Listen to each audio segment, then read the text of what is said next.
നമ്മൾ ഇന്നത്തെ വീഡിയോ എന്ന് പറഞ്ഞാൽ ഒരു തെരണ്ടി മുളകിട്ടതുമായിട്ടാണ്. അപ്പോൾ ഇതാ തെരണ്ടി എടുത്ത് വെച്ചിട്ടുണ്ട്.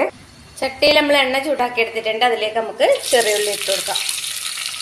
ഉള്ളി നല്ലോണം ഒന്ന് വാട്ടിയെടുക്കാം. ഇനി ഇതിലേക്ക് നമുക്ക് തക്കാളിയും കൂടി ചേർത്ത് കൊടുക്കാം.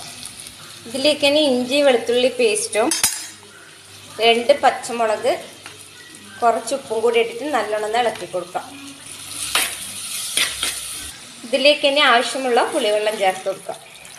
എന്നിട്ട് ഇത് നമുക്ക് തിളപ്പിച്ചിട്ടെടുക്കാം. ഇപ്പം നമ്മൾ പുളിവെള്ളത്തിലൂടെ നല്ലോണം തിളച്ചിട്ടുണ്ട്. അതിലേക്ക് നമുക്ക് മഞ്ഞൾപ്പൊടി, ആവശ്യത്തിനുള്ള മുളക് പൊടി, കുറച്ച് മല്ലിപ്പൊടി, നമുക്കിതിൽ തെരണ്ടിയും കൂടി ഇട്ട് കൊടുത്തിട്ട് നല്ലോണം വേവിച്ചെടുക്കാം. ഇപ്പം നമ്മൾ തെരണ്ടിയിലൂടെ നല്ലോണം വെന്തിട്ടുണ്ട്. ഇതിലേക്ക് നമുക്ക് മല്ലിച്ചപ്പും കറിവേപ്പിലയും കൂടി ചേർത്ത് കൊടുക്കാം.